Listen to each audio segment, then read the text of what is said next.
الحمد لله رب العالمين نحمده ونستعينه ونؤمن به ونتوكل عليه ونعوذ بالله من شرور أنفسنا ومن سيئات أعمالنا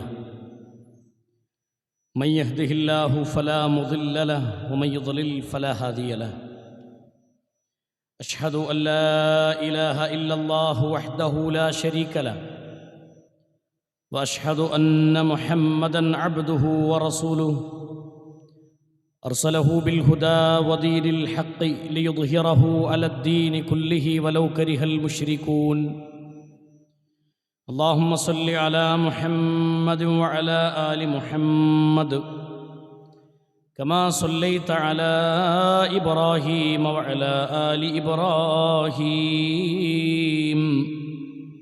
إنك حميد مجيد اللهم بارك على محمد وعلى آل محمد كما باركت على إبراهيم وعلى آل إبراهيم إنك حميد مجيد أما بعد فإن خير الحديث كتاب الله وخير السنن سنن محمد صلى الله عليه وسلم وشر الأمور محدثاتها وكل محدثة بدعة وكل بدعة ضلالة وكل ضلالة في النار أعوذ بالله السميع العليم من الشيطان الرجيم يا أيها الذين آمنوا اتقوا الله حق تقاته ولا تموتن إلا وأنتم مسلمون أعوذ بالله من الشيطان الرجيم واذكر في الكتاب إبراهيم إنه كان صديقا نبيا സ്നേഹ സമ്പന്നരായ സത്യവിശ്വാസികളെ സത്യവിശ്വാസിനികളെ സഹോദരന്മാരെ സഹോദരിമാരെ സൃഷ്ടിക്കുകയും പരിപാലിക്കുകയും ചെയ്യുന്ന ലോകരക്ഷിതാവായ അല്ലാഹു സുബ്ഹാനഹു വ തആലയുടെ നിയമനിർദ്ദേശങ്ങളും വിധിവിലക്കുകളും ജീവിതത്തിൻ്റെ എല്ലാ മേഖലകളിലും കാത്തു സൂക്ഷിച്ചുകൊണ്ട് ജീവിതത്തെ ചിട്ടപ്പെടുത്തണമെന്ന് സ്വന്തത്തെ മറക്കാതെ ഓരോരുത്തരോടും ഉണർത്തുകയാണ്, ഓർമ്മപ്പെടുത്തുകയാണ്. അല്ലാഹു സുബ്ഹാനഹു വ തആല പരിശുദ്ധമായി പഠിപ്പിക്കപ്പെട്ടിട്ടുള്ള ദുൽഹിജ്ജ മാസത്തിലേക്ക് പ്രവേശിച്ചിരിക്കുകയാണ് നമ്മൾ. ഒരുപാട് ഫضലുകളും പ്രത്യേകതകളും ഉൾക്കൊള്ളുന്ന ദുൽഹിജ്ജയെ സംബന്ധിച്ച് നമ്മൾ ഓർക്കുമ്പോൾ നമ്മുടെ കൽബിലേക്ക് കടന്നു വരുന്ന പ്രവാചക ശൃംഖലയിലെ മഹത് വ്യക്തിത്വമാണ് മഹാനായ ഇബ്രാഹിം നബി അലൈഹിസ്സലാത്തു വസ്സലാം. ഇസ്ലാമിക ചരിത്രത്തിലെ പ്രവാചകന്മാരുടെ ചരിത്രങ്ങളിൽ അല്ലാഹു സുബ്ഹാനഹു വ തആല ഏറെ ഫضല് പറഞ്ഞിട്ടുള്ള, ശ്രേഷ്ഠത പറഞ്ഞിട്ടുള്ള പ്രവാചകന്മാരുടെ കൂട്ടത്തിലെ ഒരു പ്രവാചകനാണ് ഇബ്രാഹിം നബി അലൈഹിസ്സലാത്തു വസ്സലാം. അള്ളാഹുവിൻ്റെ കൂട്ടുകാരൻ എന്ന സ്ഥാനപ്പേരിൽ വിളിക്കപ്പെടാൻ മാത്രമുള്ള പദവിയിലേക്ക് ഉയർന്ന ഒരു പ്രവാചകനെ ഇസ്ലാമിൻ്റെ ചരിത്രത്തിൽ നമുക്ക് പഠിപ്പിച്ചു തരുന്നുണ്ടെങ്കിൽ ആ പ്രവാചകനിലുള്ള മാതൃകകളെ ഒരു വിശ്വാസി എന്ന നിലക്ക് നമ്മൾ ഓരോരുത്തരും നമ്മുടെ ജീവിതത്തിൽ പകർത്തേണ്ടതുണ്ട്, ഉൾക്കൊള്ളേണ്ടതുണ്ട് എന്നതിൽ യാതൊരു തർക്കവുമില്ല. ഇസ്ലാമിക ചരിത്രം പഠിപ്പിക്കുന്ന മഹാനായ ഇബ്രാഹിം നബി അലൈഹിസ്സലാത്തു വസ്സലാം, ചരിത്രത്തിൽ നമുക്ക് അദ്ദേഹത്തെ സംബന്ധിച്ച് കാണാം, പല സന്ദർഭങ്ങളിലും ഒരുപാട് ത്യാഗത്തിൻ്റെ കഥകളാണ് മഹാനായ ഇബ്രാഹിം നബി അലൈഹി സ്വലാത്തു വസ്സലാമിൻ്റെ ചരിത്രത്തെ ഓർക്കുമ്പോൾ നമ്മുടെ മുന്നിലേക്ക് ഓടി വരിക. ഇറാഖിലെ ബാബിലോണിയ എന്ന പ്രദേശത്താണ് ഇബ്രാഹിം നബി അലൈഹിസ്സലാത്തു വസ്സലാം ജനിച്ചതെന്ന് ചരിത്രത്തിൽ രേഖപ്പെട്ട് കിടക്കുന്നു. പറയപ്പെടുന്നുണ്ടെങ്കിലും അദ്ദേഹത്തിൻ്റെ പിതാവിൻ്റെ പേര് പരിശുദ്ധ ഖുർആനിലൂടെ പരാമർശിച്ചിട്ടുള്ള ഒരു നാമം സൂറത്തുൽ അൻആമിലെ 47-ാമത്തെ വചനത്തിൽ ഇദ് ഖാല ഇബ്രാഹീമു ലി അബീഹി ആസറ എന്ന് കാണാം. ഇബ്രാഹിം നബി അലൈഹിസ്സലാത്തു വസ്സലാം തൻ്റെ പിതാവായ ആസറിനോട് പറഞ്ഞ സന്ദർഭം എന്ന പരാമർശത്തിൽ അദ്ദേഹത്തിൻ്റെ പിതാവിൻ്റെ നാമം ആസറാണെന്ന് പരിശുദ്ധ ഖുർആൻ നമുക്ക് പഠിപ്പിച്ചു തരുന്നുണ്ട്.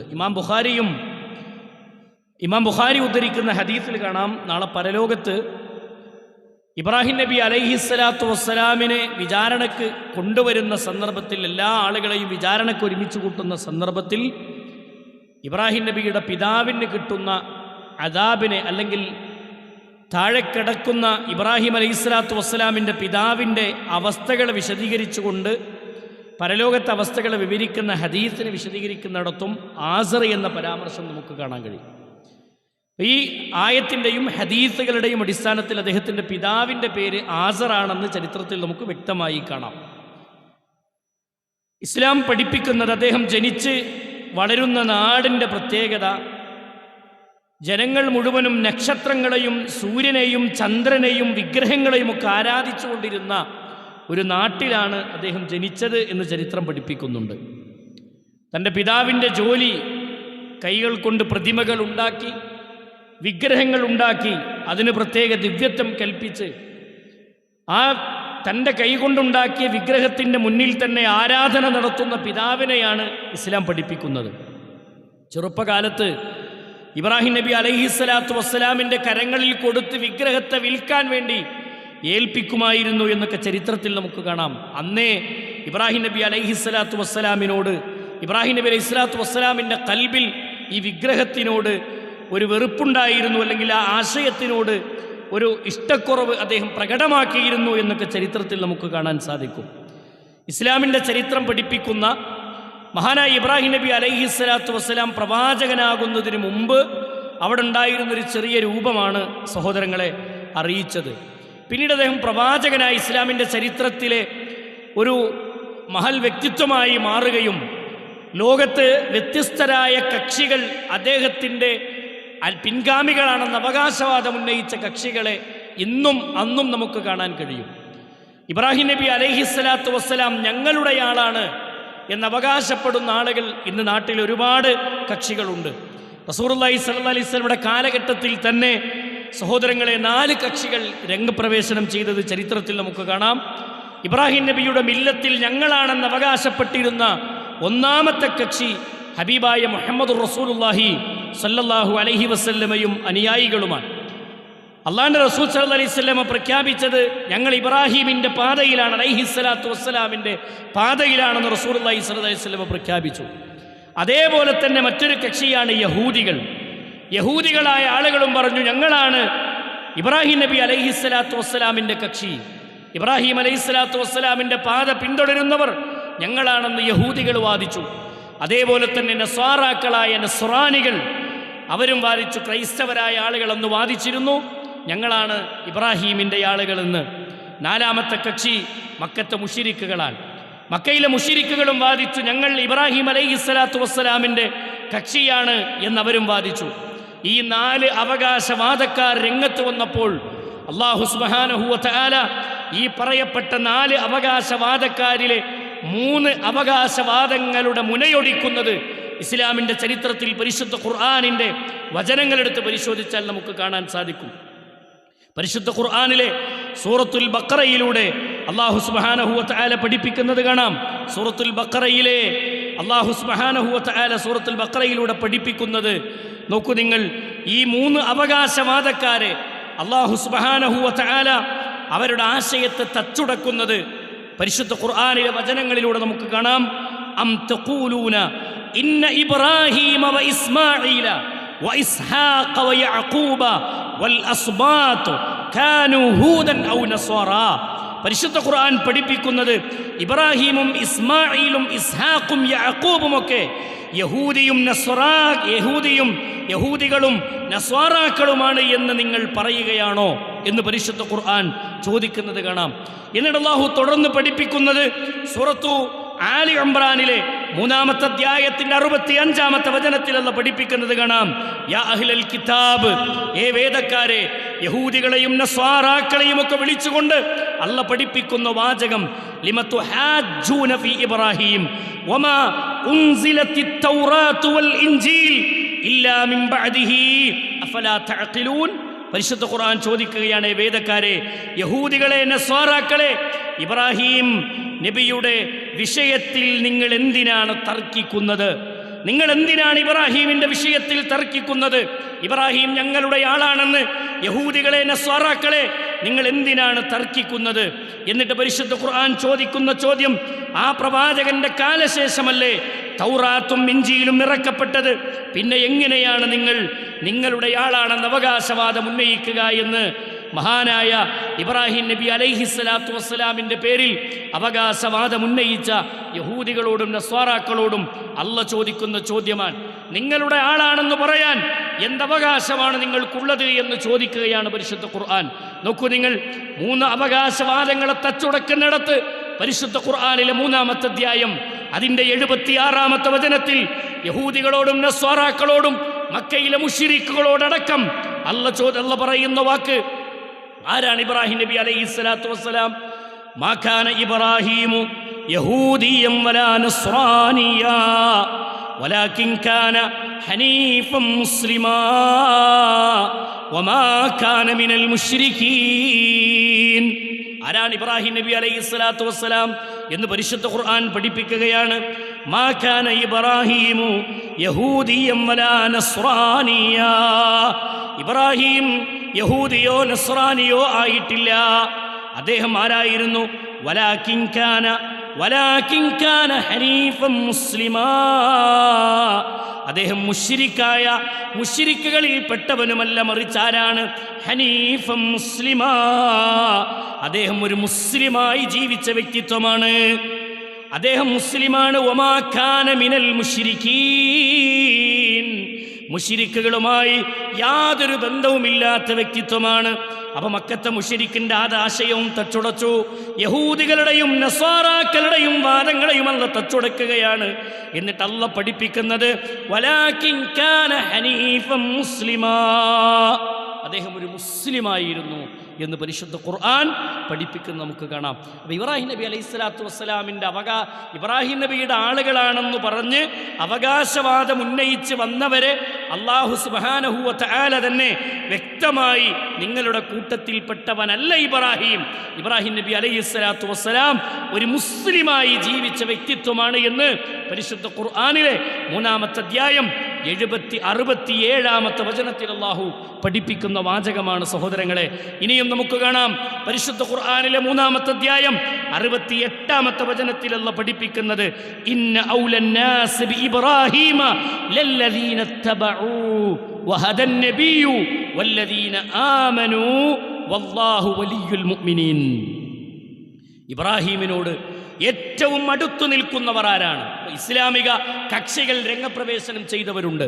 നമ്മുടെ നാടുകളിൽ ഇസ്ലാമിൻ്റെ കക്ഷികൾ തന്നെ വ്യത്യസ്ത ആദർശങ്ങളും ആശയങ്ങളും സ്വീകരിച്ച ആളുകളുണ്ട്. നമ്മുടെ നാട്ടിൽ എല്ലാ മുസ്ലിങ്ങളും പറയാ ഞങ്ങളാണ് ഇബ്രാഹിമിൻ്റെ ആളുകളെന്ന്. എല്ലാ സംഘടനാവാദങ്ങൾ ഉന്നയിച്ച് വരുന്നവരും അവകാശപ്പെടുക ഞങ്ങളാണ് ഇബ്രാഹിം അലൈഹിസ്സലാത്തു വസ്സലാമിൻ്റെ ആളുകളെന്നാണ്. ഇവിടെ സഹോദരങ്ങളെ, സംഘടനകളുടെ പ്രത്യേകതകളല്ല ഇബ്രാഹിം നബിയുടെ ആളാണെന്ന് പറയാൻ ഒരു സംഘടനയെ ഉദ്ദേശിച്ചുകൊണ്ടല്ല പരിശുദ്ധ ഖുർആൻ പഠിപ്പിച്ചത്. മറിച്ച് ഇബ്രാഹിം അലൈഹിസ്സലാത്തു വസ്സലാമിൻ്റെ ആളാണെന്ന് അല്ലെങ്കിൽ ആ മില്ലത്തിലാണെന്ന് പറയാൻ കഴിയുന്നത് ആർക്ക് മാത്രമാണ്? അങ്ങനെയുള്ള അവകാശവാദങ്ങൾ ഉന്നയിക്കാൻ കഴിയുന്നത് ആർക്കു മാത്രമാണ്? ഇന്ന ഔലന്നാസ് ബി ഇബ്രാഹീമ ലല്ലദീന തബഉ. ഇബ്രാഹീമിനോട് ഏറ്റവും അടുത്തു നിൽക്കുന്നവർ ആ പ്രവാചകന്റെ ആദർശം പിൻപറ്റുന്നവരെയാണ്. ആ പ്രവാചകന്റെ ആദർശം പിൻപറ്റുന്നവർക്കാണ് എന്ത് പറയാൻ പറ്റുള്ളൂ? ഇബ്രാഹിം അലൈഹിസ്സലാത്തു വസ്സലാമയുടെ ആള് ഞങ്ങളാണെന്ന് അവകാശവാദം ഉന്നയിക്കാൻ കഴിയുന്നവർ ആര് മാത്രമാണ്? ഇബ്രാഹിം നബി അന്ന് പഠിപ്പിച്ച ആദർശം സ്വീകരിച്ചവർക്ക് മാത്രമേ അതിനുള്ള അവകാശമുള്ളൂ എന്ന് പരിശുദ്ധ ഖുർആൻ പഠിപ്പിക്കുന്നത് വ്യക്തമായി നമുക്ക് കാണാം. 3-ാമത്തെ അധ്യായം 68-ാമത്തെ വചനം, വഹദൻ നബിയു, ഈ നബിയും അതായത് മുഹമ്മദുർ റസൂലുള്ളാഹി സ്വല്ലല്ലാഹു അലൈഹി വസല്ലമയും വല്ലദീന ആമനു, ആ പ്രവാചകനിൽ വിശ്വസിക്കുകയും ചെയ്തവർ, വല്ലാഹു വലിയുൽ മുഅ്മിനീൻ, പരിശുദ്ധ ഖുർആൻ പഠിപ്പിക്കുന്നത് നമുക്ക് കാണാം. നോക്കൂ നിങ്ങൾ, ഇബ്രാഹിം അലൈഹിസ്സലാത്തു വസ്സലാമിൻ്റെ ആളുകൾ ആരാണെന്ന് പറയാൻ പരിശുദ്ധ ഖുർആൻ വ്യക്തമായി പഠിപ്പിക്കണം. ഒന്ന്, ഇബ്രാഹിം നബി അലൈഹിസ്സലാത്തു വസ്സലാമിൻ്റെ ആദർശം സ്വീകരിച്ചവരാണ്, അങ്ങനെ വാദം ഉന്നയിക്കാൻ അവകാശമുള്ളവർ. 2, ആ ആശയം സ്വീകരിച്ച ആളുകൾ ആരൊക്കെയാണെന്ന് രക്തചുരുക്കമായി ഖുർആൻ പഠിപ്പിക്കുന്നത് വഹദൻ നബിയു വല്ലദീന ആമനു, ഈ നബി അതായത് പ്രവാചകൻ സല്ലല്ലാഹു അലൈഹി വസല്ലം മുഹമ്മദുർ റസൂലുള്ളാഹി സല്ലല്ലാഹു അലൈഹി വസല്ലമയും ആ റസൂലിൽ വിശ്വസിച്ചിട്ടുള്ള മുഅ്മിനീങ്ങളും, ഇവർക്ക് മാത്രമേ ആ വാദം ഉന്നയിക്കാൻ സാധിക്കുകയുള്ളൂ. കാരണം ഇബ്രാഹിം നബിയുടെ മില്ലത്തിനെ അതേപോലെ പിൻപറ്റിപ്പോകുന്ന വ്യക്തിത്വമാണ് മുഹമ്മദുർ റസൂലുള്ളാഹി സ്വല്ലല്ലാഹു അലൈഹി വസല്ലം. ഇനി നമ്മൾ മനസ്സിലാക്കേണ്ട ഏറ്റവും പ്രധാനപ്പെട്ട വിഷയം, ഇബ്രാഹിം നബി അലൈഹിസ്സലാത്തു വസ്സലാമയുടെ ആദർശം അതുപോലെ സ്വീകരിച്ചു എന്ന് ഇന്ന് നമ്മുടെ നാട്ടിൽ അവകാശവാദം ഉന്നയിക്കാൻ കഴിയും ആർക്കു മാത്രം? നമ്മളെടുത്ത് പരിശോധിക്കണം. കെട്ടി ഉയർത്തിയ ഖബറുകളുടെ മുന്നിൽ ചെന്ന് ആരാധിക്കുന്ന, ലാ ഇലാഹ ഇല്ലല്ലാഹ് നാവുകൊണ്ട് മാത്രം പ്രഖ്യാപിക്കുകയും ഖൽബിൻ്റെ ഉള്ളിൽ ലാ ഇലാഹ ഇല്ലല്ലാഹയുടെ ആശയം സ്വീകരിക്കുകയും ചെയ്യാതിരിക്കുന്ന ആളുകളെ സംബന്ധിച്ച് എടുത്ത് പരിശോധിച്ചു നോക്കൂ നിങ്ങൾ. ഇബ്രാഹിം നബി അലൈഹിസ്സലാത്തു വസ്സലാം വമാ കാന മിനൽ മുശ്രിക്കീൻ, അദ്ദേഹം മുശ്രിക്കുകളുടെ കൂട്ടത്തിൽപ്പെട്ടവനല്ല എന്ന് അള്ളാഹു വ്യക്തമായി പഠിപ്പിക്കുന്നു. ഇവിടെ മുശ്രിക്ക് എന്ന പദം എന്താണ്? ശിർക്ക് എന്ന വാചകം സഹോദരങ്ങളെ അള്ളാഹ്ക്ക് പങ്കു ചേർക്കുന്ന വ്യക്തിയായിരുന്നില്ല ഇബ്രാഹിം നബി അലൈഹിസ്സലാത്തു വസ്സലാം. ഏത് ഘട്ടത്തിലും അള്ളാഹനെ മാത്രം വിളിച്ച് പ്രാർത്ഥിക്കണമെന്ന് ലോകത്തോട് ഉറക്കെ വിളിച്ചു പറഞ്ഞ വ്യക്തിത്വമാണ് ഇബ്രാഹിം നബി അലൈഹിസ്സലാത്തു വസ്സലാം. അത് പറഞ്ഞതിൻ്റെ പേരിൽ ത്യാഗങ്ങൾ അനുഭവിക്കേണ്ടി വന്ന വ്യക്തിത്വമാണ്, പ്രയാസങ്ങൾ അനുഭവിക്കേണ്ടി വന്ന വ്യക്തിത്വമാണ് ഇബ്രാഹിം നബി അലൈഹിസ്സലാത്തു വസ്സലാം. ആ ഇബ്രാഹിം നബി അലൈഹിസ്സലാത്തു വസ്സലാമിനോട് ഇബ്രാഹിം നബി അലൈഹിസ്സലാത്തു വസ്സലാമിൻ്റെ പാത എന്ന് പറഞ്ഞാൽ അള്ളാഹനെ മാത്രമേ വിളിച്ച് പ്രാർത്ഥിക്കാവൂ എന്ന ലാ ഇലാഹ ഇല്ലല്ലാഹയുടെ ആശയം സ്വീകരിക്കുന്നവർ ആരുണ്ടോ അവരാണ് ഇബ്രാഹിം നബി അലൈഹിസ്സലാത്തു വസ്സലാമിൻ്റെ മില്ലത്തിലുള്ളവർ എന്നത് വ്യക്തമാണ്. പല പേരുകളിട്ട് ഇസ്തിഗാസ എന്ന്, ഇസ്തിആന എന്ന്, ഇന്ന് നമ്മുടെ നാടുകളിൽ തബറുക്ക് എന്ന്, തവസ്സുൽ എന്ന്, പല ഓമന പേരുകളിൽ ശിർക്കിൻ്റെ ആശയങ്ങൾ കടത്തിക്കൊണ്ടുവരുന്ന ശൈലികൾ നമ്മുടെ നാടുകളിൽ കാണാം. വലിയകളുടെ കറാമത്ത്, ഇസ്ലാമിന് കറാമത്തുണ്ട്, പക്ഷേ കറാമത്തിൻ്റെ കഥകൾ പറഞ്ഞ് ഈ മുസ്ലിം സമൂഹത്തെ അള്ളാഹുവിലെ വിശ്വാസത്തിൽ നിന്ന്, റബ്ബിനെ കുറിച്ച് അചഞ്ചലമായി വിശ്വസിക്കുന്നതിൽ നിന്ന് വഴിതെറ്റിച്ചുകൊണ്ട് പച്ചയായ ശിർക്കിൻ്റെ ആശയത്തിലേക്ക്, അതല്ല ഒരു വ്യക്തി ആരാധിക്കുന്നിടത്തേക്ക് പോലും കൊണ്ടുപോകുന്ന അവസ്ഥകൾ ഇന്ന് നമ്മുടെ നാടുകളിൽ കാണുന്നുവെങ്കിൽ ഈ പ്രചാരണം നടത്തുന്ന ആളുകൾക്ക് എങ്ങനെ പറയാൻ കഴിയും ഞങ്ങളാണ് ഇബ്രാഹിം നബി അലൈഹിസ്സലാത്തു വസ്സലാമിൻ്റെ ആളുകളെന്ന്? എങ്ങനെ അവകാശപ്പെടാൻ കഴിയും? ഇബ്രാഹിം നബിയുടെ ആശയം ഇതായിരുന്നോ? ഇബ്രാഹിം നബി ലോകത്തോട് പ്രചരിപ്പിച്ച ഇസ്ലാമിൻ്റെ പ്രചാരണം എന്നുള്ളത് സഹോദരങ്ങളെ യഥാർത്ഥത്തിൽ ലാ ഇലാഹ ഇല്ലല്ലാഹ് എന്ന് പറഞ്ഞാൽ അന്ന് ഇബ്രാഹിം നബി അലൈഹിസ്സലാത്തു വസ്സലാം പഠിപ്പിച്ചു തന്ന ആദർശമാണ്. ഇത് ദീന് പഠിപ്പിച്ചിട്ടുള്ള, പരിശുദ്ധ ഖുർആൻ പഠിപ്പിച്ചിട്ടുള്ള ഏറ്റവും പ്രധാനപ്പെട്ട മേഖലയാണ്. കെട്ടി ഉയർത്തപ്പെട്ട ഖബറുകളുടെ മുന്നിൽ ചെന്ന് ആരാധിക്കുന്നവർ സഹോദരങ്ങളെ പലപ്പോഴും അറിയുന്നില്ല ഇത് ദീനിൽ നിന്ന് തെറിച്ചതാണ്, ഇബ്രാഹിം അലൈഹിസ്സലാത്തു വസ്സലാമിൻ്റെ മില്ലത്തിന് വിരുദ്ധമാണിത് എന്ന് പലപ്പോഴും ചിന്തിക്കാതെ പോകുന്നു എന്നുള്ളതാണ് യാഥാർത്ഥ്യം.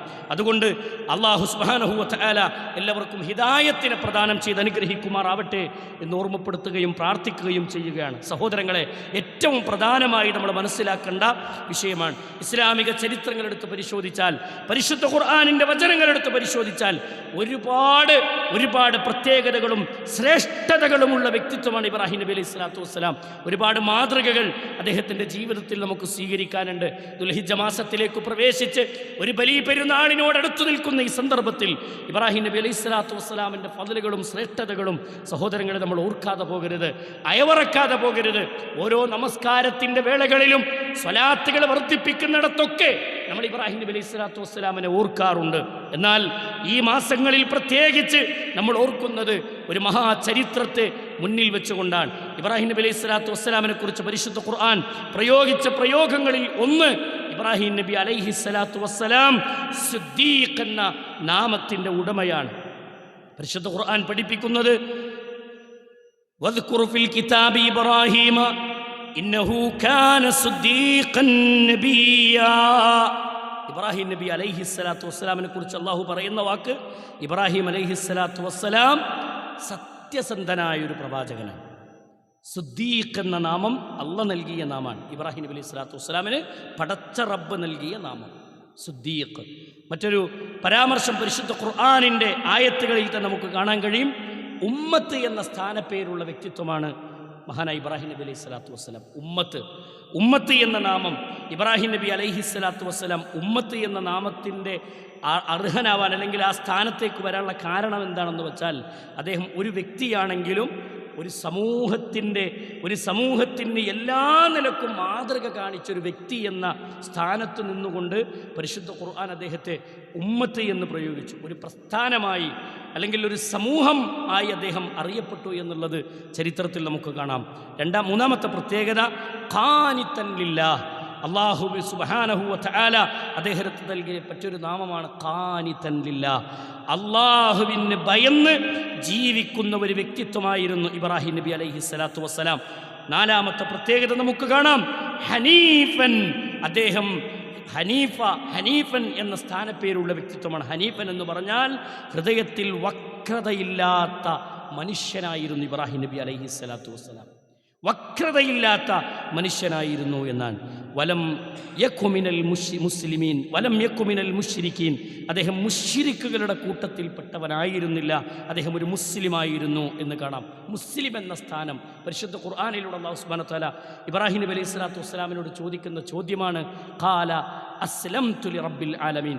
ഇബ്രാഹിം അസ്ലിം, നീ മുസ്ലിമാകണം എന്ന് അള്ളാഹു പറഞ്ഞപ്പോൾ ഇബ്രാഹിം നബി പ്രഖ്യാപിച്ചത് അസ്ലംതു ലിറബ്ബിൽ ആലമീൻ, അള്ളാഹുവേ ഞാൻ മുസ്ലിമായിരിക്കുന്നു എന്നുള്ളതാണ്. അതുകൊണ്ട് സഹോദരങ്ങളെ, അഞ്ചാമത്തെ പദവി അദ്ദേഹം ഒരു മുസ്ലിമായിരുന്നു എന്നുള്ളതാണ്. ആറാമത്തെ പ്രത്യേകത ശാക്കിറൻ ലിഅൻഉമിഹി. പരിശുദ്ധ ഖുർആൻ പഠിപ്പിക്കുന്നത് കാണാം. പരിശുദ്ധ ഖുർആനിലെ സൂറത്തു നഹലിലെ 122-ാമത്തെ വചനത്തിൽ ഇന്ന ഇബ്രാഹീമ കാന ഉമ്മത്തൻ ഖാനിത്തൻ ലില്ലാഹ്. ആ പേരുകളൊക്കെ നമുക്ക് കാണാം. ഉമ്മത്തൻ ഖാനിത്തൻ ലില്ലാഹ് ഹനീഫൻ വലം യകു മിനൽ മുശ്രിക്കീൻ ശാക്കിറൻ ലിഅൻഉമിഹി ഇജ്തബാഹു വഹദാഹു ഇലാ സിറാത്തിൻ മുസ്തഖീം. പരിശുദ്ധ ഖുർആൻ പഠിപ്പിക്കുകയാണ് ശാക്കിറൻ ലില്ലാഹ്, ശാക്കിറൻ ലിഅൻഉമിഹി.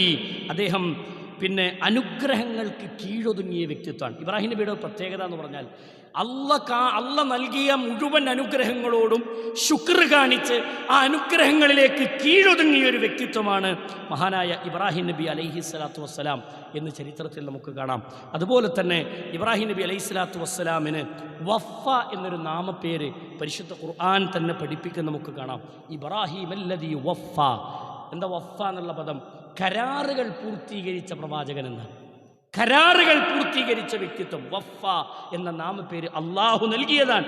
ഇബ്രാഹിം അല്ലദീ വഫ, കരാറുകൾ പൂർത്തീകരിച്ച ഇബ്രാഹിം എന്ന് ഇബ്രാഹിം നബി അലൈഹി സ്വലാത്തു വസ്സലാമിന് വഫ എന്ന പദവി അള്ളാഹു നൽകിയത് കാണാം. ഖലീലുല്ലാഹ്, അള്ളാഹുവിൻ്റെ കൂട്ടുകാരൻ എന്ന പരിശുദ്ധ ഖുർആനിലൂടെ അള്ളാഹു സുബ്ഹാനഹു വ തആല ഇബ്രാഹിം നബി അലൈഹി സ്വലാത്തു വസ്സലാമിനെ വിളിച്ച മറ്റൊരു പേരാണ്. നിങ്ങൾ നോക്കൂ, ഈ നാമങ്ങളിലൊക്കെ ഒരർത്ഥമുണ്ട്, ഒരാശയമുണ്ട്, ഒരു ചരിത്രത്തിലെ മാതൃകകളുണ്ട്. ഈ മാതൃകകൾ സ്വീകരിക്കാനാണ് നാം പരിശ്രമിക്കേണ്ടത്. ഇവിടെ നോക്കൂ നിങ്ങൾ, വഫ എന്ന നാമം ഇബ്രാഹിം നബി അലൈഹി സ്വലാത്തു വസ്സലാമിൻ്റെ ജീവിതത്തിൽ ഏറ്റവും മർമ്മപ്രധാനമായ ഒരു ചരിത്ര സംഭവം അല്ലേ? ഇന്ന് നമ്മളെല്ലാവരും ഓർക്കുന്ന ഒരു ബലി പെരുന്നാളിനോടനുബന്ധിച്ച് ബലി കർമ്മങ്ങളിലേക്ക് നമ്മൾ കാലെടുത്തു വെക്കുമ്പോൾ അല്ലാഹു സുബ്ഹാനഹു വ തആല ഇബ്രാഹിം നബി അലൈഹി സ്വലാത്തു വസ്സലാമിന് നൽകിയ സന്താനത്തെ ബലിയറുക്കാൻ വേണ്ടി അള്ളാഹ് കൽപ്പിക്കുകയാണ് സ്വപ്നത്തിലൂടെ. പ്രവാചകന്മാരുടെ സ്വപ്നം എന്നുള്ളത് സഹോദരങ്ങളെ പല സന്ദർഭങ്ങളിലും വഹയ്യാണ് അല്ലേ? ആ വഹയിനെ പ്രവാചകന്മാർക്ക് സ്വപ്നത്തിലൂടെ അല്ലാഹു സുബ്ഹാനഹു വ തആല പല കാര്യങ്ങളും അറിയിച്ചു കൊടുക്കുന്നത്, സഹോദരങ്ങളെ വഹിയായി അറിയിച്ചു കൊടുക്കുന്ന സംഭവങ്ങളുണ്ട്. ഇബ്രാഹിം നബി അലൈഹിസ്സലാത്തു വസ്സലാമിനോട് അല്ലാഹു പറഞ്ഞു, ഇബ്രാഹിം നിന്റെ സന്താനത്തെ അറുക്കണം. ഈ സന്താനത്തെ അള്ളാഹ് നൽകിയത് എപ്പോഴാണ്? പ്രായമായി വാർദ്ധക്യത്തിലെത്തിയിട്ടാണ് ഒരു കുട്ടിനെ കിട്ടണത്. എന്നിട്ട് ആ കുഞ്ഞിനെ അറുക്കാൻ വേണ്ടി അള്ളാഹു കൽപ്പിക്കുന്നത് പരിശുദ്ധ ഖുർആനിൽ പഠിപ്പിക്കുന്നുണ്ട്. അല്ലാഹു സുബ്ഹാനഹു വ തആല പറയാണ്, നീ നിന്റെ മകനെ അള്ളാഹ്ക്ക് വേണ്ടി ബലിയെറുക്കണം എന്നാണ്. ബലിയെറുക്കാൻ വേണ്ടി ഇബ്രാഹിം നബി അലൈഹി സ്വലാത്തു വസ്സലാം തൻ്റെ മകനോട് അനുവാദം ചോദിക്കുമ്പോൾ ആ മകൻ ഇബ്രാഹിം നബി അലൈഹി സ്വലാത്തു വസ്സലാമിനോട് പ്രതികരിച്ച പ്രതികരണം, പപ്പ നിങ്ങൾ അള്ളാഹ് കൽപ്പിച്ചത് എന്താണോ അത് നിങ്ങൾ നടപ്പിലാക്കിക്കോളിന്നാണ്. അത് നിങ്ങൾ നടപ്പിലാക്കിക്കൊള്ളുന്ന റബ്ബിൻ്റെ കൽപ്പനകൾ എന്തോ അത് നിങ്ങൾ നടപ്പിലാക്കുക. ഇൻഷാ അല്ലാഹ് നമുക്ക് സ്വർഗത്തിൽ ക്ഷമാലുക്കളുടെ കൂട്ടത്തിൽ നമുക്ക് കണ്ടുമുട്ടാം വാപ്പാ എന്ന് ഉപ്പയോട് പ്രതികരിക്കുന്ന ഒരു സ്വാലിഹായ സന്താനം സഹോദരങ്ങളുടെ ചരിത്രത്തിൽ കാണാം. കിടത്തി വാപ്പാന്റെ മുഖം ദുഃഖത്തിലാണ്ടു പോകാതിരിക്കാൻ, വാപ്പ പിന്മാറാതിരിക്കാൻ ചിരിഞ്ഞു കിടന്നു കൊടുക്കുന്ന മകനെ ചരിത്രത്തിൽ നമുക്ക് കാണാം. കഴുത്തിലേക്ക് കത്തിവെക്കുന്ന സമയത്ത് അള്ളാഹു വഹിയിറക്കുന്നത്, ഇബ്രാഹിം നീ കരാറുകൾ പൂർത്തീകരിച്ചിരിക്കുന്നു, ഇബ്രാഹിം പകരം നീ ഒരു ബലിമൃഗത്തെ ഇറക്കണമെന്ന പരിശുദ്ധ ഖുർആനിലെ വചനം നമുക്ക് കാണാം. അള്ളാഹ് കൽപ്പിച്ചത് മകനെ മാറ്റി പകരം ഒരു ബലിമൃഗത്തെ ഇറക്കുന്നത്, ഒരാടിനെ ഇറക്കുന്നത് ചരിത്രത്തിൽ നമുക്ക് കാണാൻ സാധിക്കും. റസൂൽ കരീം സല്ലല്ലാഹു അലൈഹി വസല്ലമയും പരിശുദ്ധ ഖുർആനും ആ ചരിത്രത്തെ ഓർത്തുകൊണ്ടാണ് ബലി പെരുന്നാളിൻ്റെ ദിവസം ഉദ്ഹിയ്യത്തിലേക്ക് നമ്മൾ കാലെടുത്തു വെക്കാറുള്ളത്. ഉദ്ഹിയ്യത്ത് എന്നത് ഒരു മഹത്തരമായ പ്രവർത്തനമാണ്. നമ്മുടെ നാടുകളിൽ സഹോദരങ്ങളെ ഉദ്ഹിയ്യത്ത് കർമ്മത്തിലേക്ക് നമ്മുടെ ജീവിതത്തിൽ നമുക്ക് റബ്ബ് തന്ന നിഅമത്തുകൾ എത്രയോ ഉണ്ടെങ്കിലും ആ നിഅമത്തുകളിൽ നിന്നൊരു വിഹിതം മാറ്റിവെച്ച് തൻ്റെ മകൻ്റെ കഴുത്തിൽ കത്തിവെച്ച് അള്ളാന്റെ കൽപ്പന പാലിച്ച് വഫ എന്ന സ്ഥാനപ്പേരിലേക്ക് ഉയർന്ന ഒരു പരിപൂർണമായ മുസ്ലിമായി ജീവിച്ച ഇബ്രാഹിം നബി അലൈഹിസ്സലാത്തു വസ്സലാം അള്ളാഹ്ക്ക് കീഴ്പ്പെട്ടത് മകനെ അറുക്കാൻ കൽപ്പിച്ചപ്പോൾ പോലും മനസ്സിന്റെ ഉള്ളിൽ ആ കൽപ്പനയ്ക്ക് വിരുദ്ധമായി ചിന്തിക്കാത്ത പ്രവാചകനായിരുന്നുവെങ്കിൽ ആ ഇബ്രാഹിം നബിയുടെ മാതൃക ഉൾക്കൊണ്ടു എന്ന് പറയുന്ന നമ്മുടെ ജീവിതത്തിൽ സഹോദരങ്ങളെ, നമ്മുടെ പോക്കറ്റിലുള്ള പണം ചെലവഴിച്ച് ഒരു ഉദ്ഹിയ്യത്തിലെ ഒരു ബലിമൃഗത്തെ വാങ്ങി അറുക്കാനുള്ള നിർദ്ദേശം അല്ലാഹ് നൽകിയപ്പോൾ അതുപോലും ചിന്തിക്കാനോ അതിലേക്ക് ആലോചിക്കാൻ പോലും ഇതുവരെ ചിന്തിച്ചിട്ട് പോലും ഇല്ലാത്ത ആളുകൾ നമ്മുടെ നാടുകളിലുണ്ട്. ഞാൻ ഉദ്ഹിയ്യത്തറുക്കെ, നമ്മുടെ വീട്ടിലെ പണികൾ നടക്കുന്നു, നമ്മുടെ ആവശ്യങ്ങളെല്ലാം നമ്മൾ നിർവഹിക്കുന്നു. പക്ഷേ ഒരു വർഷത്തിൽ ഒരു ഉദ്ഹിയ്യത്തിന് വേണ്ടി ഒരു ചെറിയ തുക, ഒരു ഷെയറെങ്കിലും 7 ആളുകൾ കൂടുന്നിടത്ത് ഞാനൊരു വിഹിതം എൻ്റെത് കൊടുക്കണമെന്ന് നീയത്താക്കിയാൽ നടക്കൂലേ സഹോദരങ്ങളെ? നടക്കും. എന്നാലും നമ്മളെ മനസ്സിലേക്കുണ്ട് ഇറങ്ങണില്ല എന്നുള്ളതാണ് പ്രശ്നം. എവിടെയാണ് നമ്മൾ ഇബ്രാഹിം അലൈഹിസ്സലാത്തു വസ്സലാമിനെ പിൻപറ്റിയത്? എവിടെയാണ് നമ്മൾ മുസ്ലിമായത്? എവിടെയാണ് നമ്മൾ അള്ളാഹ്ക്ക് കീഴൊതുങ്ങിയ ഒരു വ്യക്തിത്വമായി നമ്മൾ മാറിയത് എന്ന് നമ്മൾ സ്വയം നമ്മുടെ കൽബിനോട് ചോദിക്കണം. ഇബ്രാഹിം അലൈഹിസ്സലാത്തു വസ്സലാമിൻ്റെ ഈ പദവികളൊക്കെ അള്ളാഹു നൽകിയതും അള്ളാഹു സുബ്ഹാനഹു വ തആല അദ്ദേഹത്തിന് നൽകിയ സ്ഥാനങ്ങളുമാണ്. ഒരുപാട് മാതൃകകൾ ഇബ്രാഹിം നബി അലൈഹി സ്വലാത്തു വസ്സലാമിൻ്റെ ചരിത്രത്തിൽ നിന്ന് നമുക്ക് ഉൾക്കൊള്ളാനും പഠിക്കാനുമുണ്ട്. ആ മാതൃകകൾ തിരിച്ചറിയുക, ഒരു പൂർണ്ണമായ ഇബ്രാഹിം അലൈഹി സ്വലാത്തു വസ്സലാമിൻ്റെ മില്ലത്തിൽ അടിയുറച്ച് മുന്നോട്ട് പോകുന്ന യഥാർത്ഥ വിശ്വാസികളാകാൻ വേണ്ടി നമ്മൾ പരിശ്രമിക്കുക, അതിനുവേണ്ടി റബ്ബിനോട് പ്രാർത്ഥിക്കുക. അല്ലാഹു സുബ്ഹാനഹു വ തആല കാര്യങ്ങൾ മനസ്സിലാക്കാൻ തൗഫീഖ് നൽകി അനുഗ്രഹിക്കുമാറാവട്ടെ.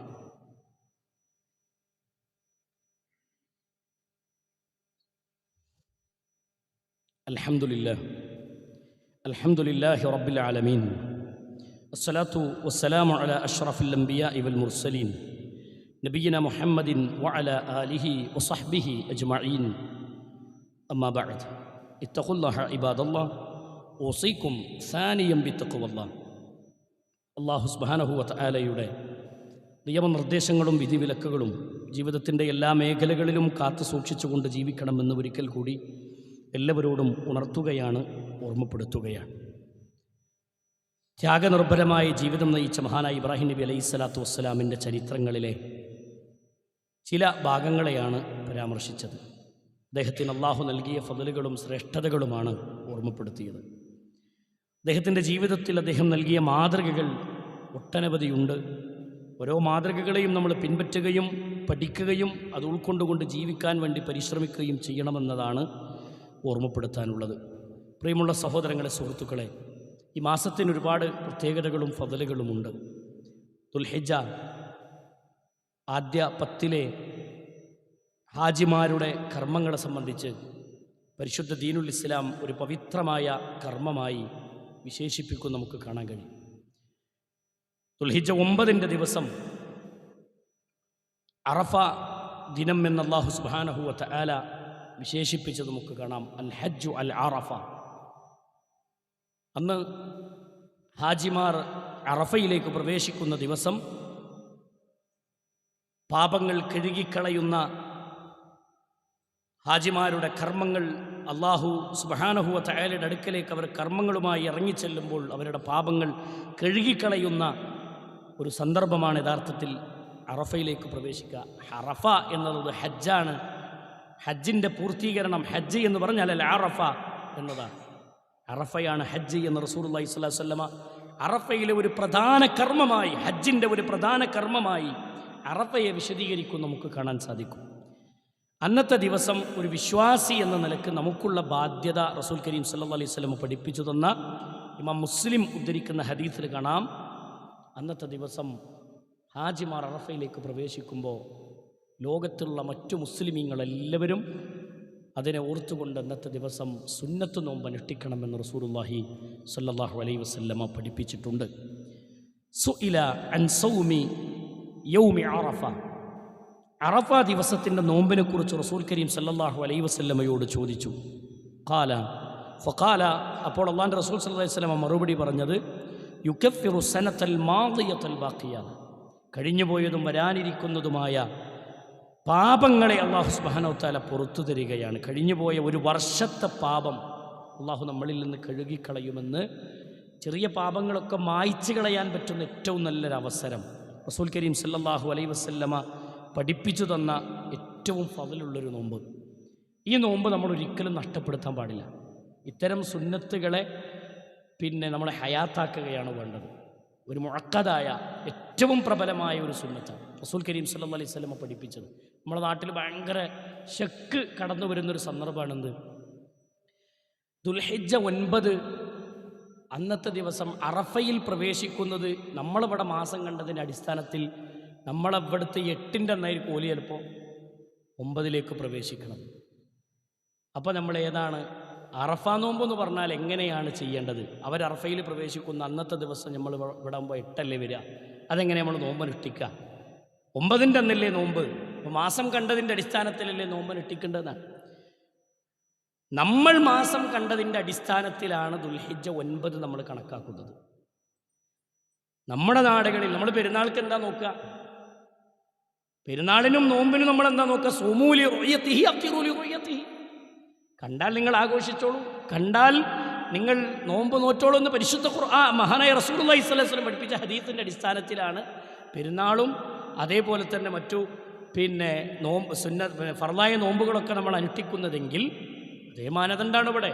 ദുൽഹിജ്ജ 1 നമ്മൾ നോക്കിയതിൻ്റെ അടിസ്ഥാനത്തിലാണ് ദുൽഹിജ്ജ 1 കണക്കാക്കി നമ്മൾ പോകുന്നതെങ്കിൽ ആ നോട്ടത്തിൻ്റെ അടിസ്ഥാനത്തിൽ 9 എന്നാണോ വരുന്നത് അന്ന് നമ്മൾ അറഫ ആ നോമ്പിനെ ദുൽഹിജ്ജ 9ൻ്റെ അന്നത്തെ നോമ്പിനെ നമ്മൾ അനുഷ്ഠിക്കുക എന്നുള്ളതാണ്. ആ നോമ്പ് നമ്മൾ എടുക്കുക എന്നുള്ളതാണ്. ആ വഴി സ്വീകരിക്കുക. അതാണ് റസൂൽ കരീം സല്ലല്ലാഹു അലൈഹി വസല്ലം പഠിപ്പിച്ച മാർഗം. പണ്ഡിതന്മാർ സ്ഥിരമായി നമുക്ക് വ്യക്തമായി പഠിപ്പിച്ചു തന്ന വഴി എന്ന് നമ്മൾ മനസ്സിലാക്കുക. അതിൻ്റെ പേരിലൊരു ശക്കും സംശയമൊന്നും ഉണ്ടാക്കിയെടുക്കാതെ ഒരു വ്യക്തമായ റൂട്ട് സ്വീകരിച്ച് മുന്നോട്ട് പോകുന്ന ശൈലിയാണ് നമ്മൾ സ്വീകരിക്കേണ്ടത്. പരിശുദ്ധ ഖുർആനിനെയും റസൂലുള്ളാഹിൻ്റെ ഹദീസുകളെയും വ്യക്തമായി പിന്തുടർന്നുകൊണ്ട് മുന്നോട്ട് പോകുന്ന യഥാർത്ഥ മുത്തഖീങ്ങളിൽ മുവഹ്ഹിദീങ്ങളിൽ അല്ലാഹു നമ്മൾ ഉൾപ്പെടുത്തുമാറാവട്ടെ. പ്രിയമുള്ള സഹോദരങ്ങളെ, സുഹൃത്തുക്കളെ, ഇത്തരം കാര്യങ്ങൾ ശ്രദ്ധിക്കാനും സൂക്ഷിക്കാനും നമ്മൾ ഓർമ്മപ്പെടുത്തുകയാണ്. അതേപോലെ തന്നെ ഉദ്ഹിയ്യത്ത് നൽകുന്ന ആളുകൾ കഴിഞ്ഞ ഖുതുബയിൽ ഓർമ്മപ്പെടുത്തിയിട്ടുണ്ടാകുമെന്ന് വിശ്വസിക്കുന്നു. കയ്യും നഖവും അതേപോലെ തന്നെ ദുൽഹിജ്ജ 1 മുതൽ ശ്രദ്ധിക്കേണ്ട കാര്യങ്ങളായി വിശദീകരിച്ചതാണ്. മുടിയും നഖവും ഒന്നും മുറിക്കാതെ സൂക്ഷിക്കണം ബലിമൃഗത്തെ അറുക്കുന്നതുവരെ എന്ന് നബി സല്ലല്ലാഹു അലൈഹി വസല്ലമയുടെ ഒരു സുന്നത്തായി അല്ലെങ്കിൽ റസൂലുള്ളാഹി പഠിപ്പിച്ച ഒരു മര്യാദയാണ്, അതിൻ്റെ ഭാഗമാണെന്ന് തിരിച്ചറിയുക. ഈ മര്യാദകളൊക്കെ പാലിച്ചുകൊണ്ട് യഥാർത്ഥത്തിൽ ഒരു മുഅ്മിനായി മുസ്ലിമായി ജീവിക്കുന്നിടത്ത് അള്ളാഹുവിനെ ഓർത്തുകൊണ്ട് ജീവിക്കാനും റബ്ബിനു വേണ്ടി പരമാവധി കീഴൊതുങ്ങി ഇബ്രാഹിം നബി അലൈഹി സ്വലാത്തു വസ്സലാം കൽപ്പിച്ചതുപോലെ അല്ലെങ്കിൽ ഇബ്രാഹിം നബി ജീവിച്ച് കാണിച്ചു തന്നതുപോലെ അള്ളാഹ്ക്ക് കീഴൊതുങ്ങി ജീവിക്കുന്നൊരു മുസ്ലിമായി മാറുക. നമ്മൾ അടിമകളാണെന്ന ഒരു തിരിച്ചറിവ് നമുക്കുണ്ടാവണം. നമ്മുടെ സമ്പത്തോ നമ്മുടെ അധികാരങ്ങളോ നമ്മുടെ സ്ഥാനങ്ങളോ ഒന്നും കൂടുതൽ നീണ്ടുപോകുന്ന അല്ലെങ്കിൽ നിലനിൽക്കുന്ന ഒന്നല്ല. നമ്മളൊരു ദിവസം ഇവിടുന്ന് മരിക്കും. നമ്മളൊക്കെ ഖുലിഖൽ ഇൻസാനു ദഈഫ, മനുഷ്യൻ ദുർബലനാണ്, ഏത് നിമിഷം മരിച്ചു പോകേണ്ട ഒരു തടിയാണെന്നൊരു ബോധം നമ്മുടെ ജീവിതത്തിൽ ഉണ്ടാവണം. ഭൂമിയിൽ ഉള്ള എല്ലാ വസ്തുക്കളും അള്ളാഹു ഒഴികെ ബാക്കി എല്ലാം സഹോദരങ്ങളെ അള്ളാഹുവിൻ്റെ പടപ്പുകളാണെന്ന ഒരു തിരിച്ചറിവും ഒരു ബോധവും നമുക്കുണ്ടാവുക. തലയിൽ അഹങ്കാരം പേറി നടക്കുന്നവർക്ക് സഹോദരങ്ങളെ അള്ളാഹ്ക്ക് കീഴൊതുങ്ങേണ്ടിടത്ത് ചില ആളുകൾ കീഴൊതുങ്ങൂല. അള്ളാഹിനെ ആരാധിക്കണമെന്ന് പറയുന്നിടത്ത് സുജൂദ് ചെയ്യാൻ വേണ്ടി വിളിക്കുമ്പോൾ, നിസ്കരിക്കാൻ വേണ്ടി വിളിക്കുമ്പോൾ എന്നൊക്കെ പിന്മാറിപ്പോകുന്ന ആളുകളുണ്ട്. എല്ലാ അർത്ഥത്തിലും ഇബ്രാഹിം നബി അലൈഹി സ്വലാത്തു വസ്സലാം കാണിച്ചു തന്ന ഈ പാതയിൽ നിന്നൊക്കെ തെറിച്ചു പോകുന്നവർ, നിസ്കാരം ഉപേക്ഷിക്കുന്നവർ സഹോദരങ്ങൾ അള്ളാഹ്ക്ക് കീഴൊതുങ്ങിയവനാണെന്ന് അവനെക്കുറിച്ച് പറയാൻ പറ്റുമോ? ഒരിക്കലുമില്ല. അള്ളാഹ്ക്ക് ശുക്ർ കാണിക്കാൻ, അള്ളാഹുവിനോട് കാര്യങ്ങൾ പറഞ്ഞ് പ്രാർത്ഥിക്കാൻ, അല്ലെങ്കിൽ അള്ളാഹ് കൽപ്പിച്ച ഫർളായ നമസ്കാരത്തിൽ പോലും ശ്രദ്ധ കാണിക്കുന്ന ആളുകളല്ല എങ്കിൽ നമ്മുടെ പരലോകത്തിൻ്റെ അവസ്ഥ എന്താണ്? നമ്മൾ അള്ളാഹ്ക്ക് കീഴൊതുങ്ങേണ്ട രൂപത്തിൽ ഒതുങ്ങിയിട്ടുണ്ടോ എന്ന് നമ്മൾ പരിശ്രമിക്കുക. മുസ്ലിമായി ജീവിക്കാൻ വേണ്ടി സഹോദരങ്ങളെ പരമാവധി തഖ്വയിൽ അധിഷ്ഠിതമായി ജീവിക്കാൻ വേണ്ടി പരിശ്രമിക്കുക. ഇബ്രാഹിം നബി അലൈഹി സ്വലാത്തു വസ്സലാമിൻ്റെ മില്ലത്തിൽ അടിയുറച്ചു പോകുന്ന, പ്രത്യേകിച്ച് ആദർശത്തിൻ്റെ കാര്യത്തിൽ ശ്രദ്ധ പാലിച്ച് മുന്നോട്ട് പോകുന്നവരുടെ കൂട്ടത്തിൽ അള്ളാഹു നമ്മെ ഉൾപ്പെടുത്തി അനുഗ്രഹിക്കുമാറാവട്ടെ. അല്ലാഹുമ്മ ഗഫിർ ലിൽ മുഅ്മിനീന വൽ മുഅ്മിനാത്ത് വൽ മുസ്ലിമീന വൽ മുസ്ലിമാത്ത് അൽഅഹ്യാഇ മിൻഹും വൽ അംവാത്ത് ഇന്നക മുജീബു ദഅവാതി യാ ഖാദിയൽ ഹാജാത്ത്. اللهم أعز الإسلام والمسلمين وأذل الشرك والمشركين. اللهم أعز الإسلام والمسلمين وأذل الشرك والمشركين. اللهم أعز الإسلام والمسلمين وأذل الشرك والمشركين ودمر أعداءك وأعداء الدين. اللهم أصلح حال إخواننا وأهلنا في فلسطين. اللهم طهر المسجد الأقصى. اللهم احفظ المسجد الأقصى. ربنا تقبل منا، ربنا تقبل منا، ربنا تقبل منا إنك أنت السميع العليم وتب علينا إنك أنت التواب الرحيم. آمين آمين برحمتك يا أرحم الراحمين. وصلى الله على محمد وعلى آله وصحبه أجمعين والحمد لله رب العالمين.